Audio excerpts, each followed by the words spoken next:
Yeah, welcome back to Uganda Growers channel. Here, where we do broiler birds. Of course, I'm the passionate farmer, Mr. Henry, behind the mic. Yeah, I want to share with you the requirements you need while organizing the brooder where you're going to raise your day-old chicks.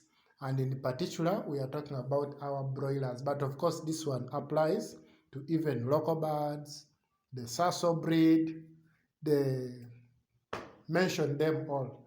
They work using the same brooder. The way we raise them, it is just the same style. They need heat, they need that warmth for the first 1 week.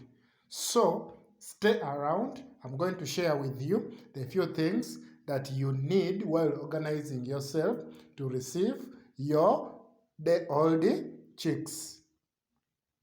Yeah, of course, this is our brooding room. We've already put our wood shavings, as you can see. That is one of the things you need while you're organizing your brooding room. Another thing that you will need are these plywoods. As you can see, they are here.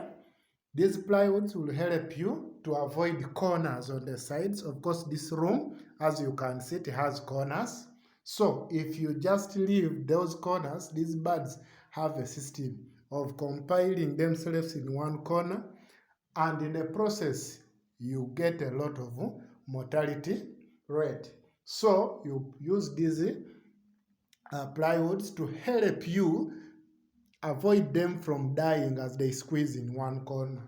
So if you're a farmer outside there, make sure that these are one of the requirements that you put on your list when you're going to purchase some of the requirements. And of course, yeah, so you need those plywoods to make sure that you get prepared. So let me show you. We are already organized, as you can see. These are all requirements that you need when you're brooding your chicks. So I'm going to go one by one as I explained to you. Of course, let me start with this. Just look at the setup of our feeders. Wow, it is really beautiful. So we have here the trays. These ones, of course, help us on the real first day of the chicks when they come. We put here feeds, and of course on the brooding papers down all we put feeds for them such that the chicks can access the food at any time.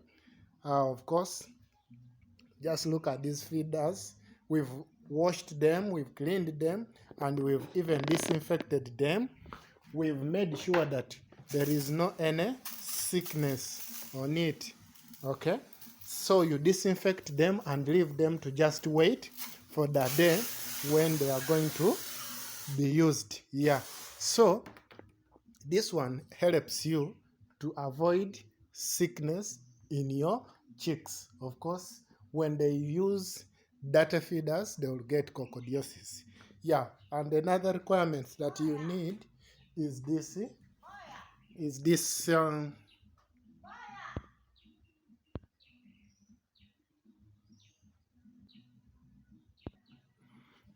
another requirements that you need are these drinkers. You will need them. So these are our drinkers. We've made sure that we've cleaned them, and they are also here just waiting for the day the chicks are going to arrive. And of course, this is our artificial feed drinker also. Yeah, so we improvise that when they reach 3 weeks. We introduce this type of drinker. As you can see, we just cut, put water, and put there. Of course, broilers, they really drink water. When they reach that level of 4 weeks onwards, they really drink a lot of water. So you find that sometimes even this 3-liter drinker, it really doesn't work well. So we improvise. Another thing that you'll need are these brooding pots. These brooding pots, they help you to release heat for the chicks. So you make sure you put charcoal inside here, and you make sure that you put enough so that the chicks, they get warmed Of course, the first 1 week when the birds arrive, that one will determine whether your birds are going to do well or they are not going to do well. So you have to make sure that your birds get enough heat. So this is one of the things that you need. And of course, another thing that you will need is charcoal. So you cannot use those brooding pots without charcoal. And of course, our charcoal is already here. It is also a requirement that you will need. Another thing that you will need is a pump. This pump will help you disinfect the room where you're going to put your chicks. You disinfect, for example, this room of ours, we cleaned it all and we made sure we disinfected every corner. And even the day when the chicks arrive, we shall make sure that we are going to disinfect the room afresh on the day when they are coming.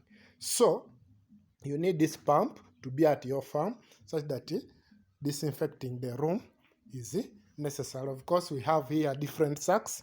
This one has husks, which I showed you in the brooding room. You just put them down.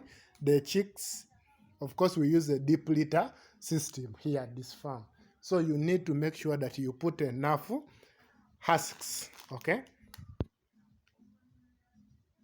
So in deep litter system, you have to make sure that you put a thick layer of these wood shavings down so that the birds can just keep on playing nicely in this brooder room. So you put a good layer of the wood shavings to make sure that the birds will enjoy.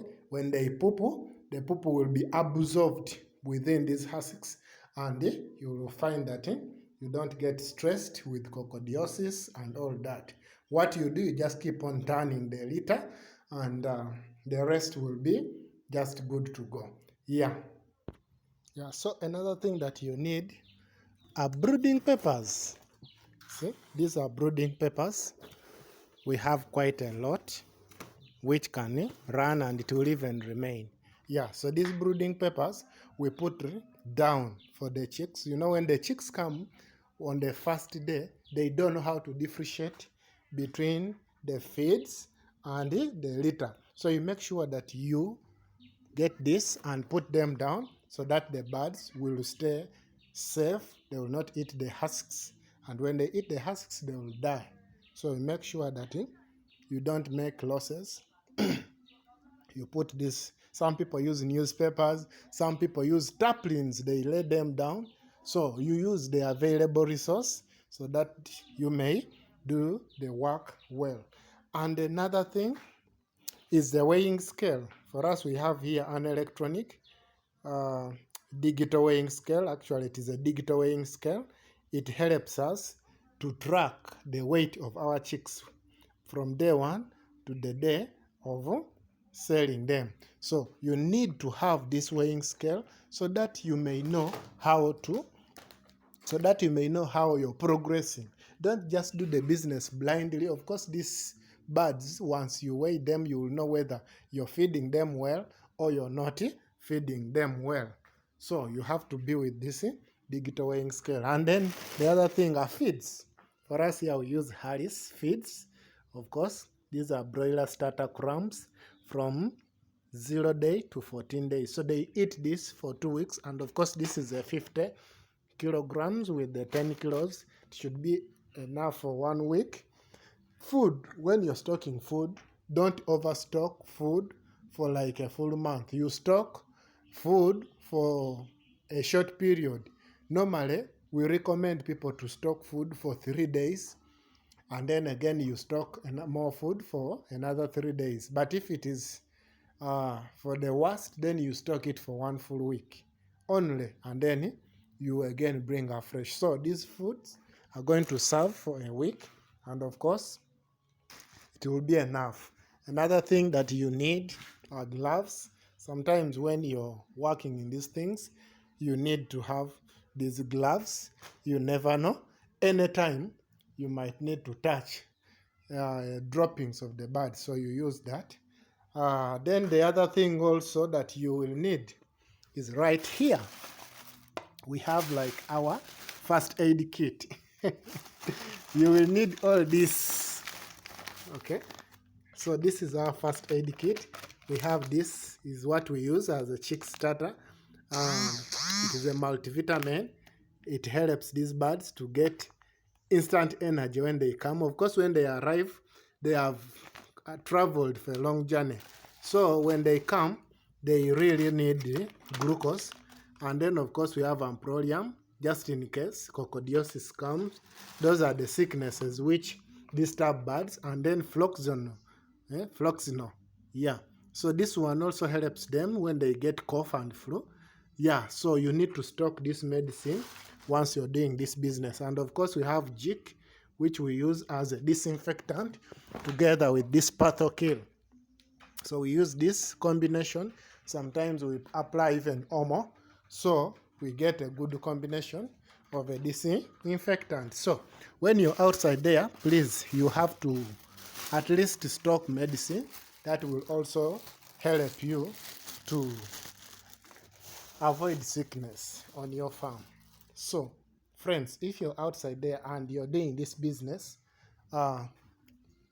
just make sure you get organized, set your things such that when the chicks come, you don't get stressed. One of the things that stresses farmers is when you get birds without getting prepared. Okay, yeah, so this video is here for you to help you get prepared for your chicks. And of course, if you don't want to miss any of our upload, please subscribe to the channel here at Uganda Growers Farm so that you may not miss any of our upload. Press the subscription button, the notification bell, so that you may not miss of any of our upload. Yeah, thank you so much. I remain Henry here at Uganda Growers Farm, Tororo. Thank you so much. Catch you very soon in another video. Bye-bye.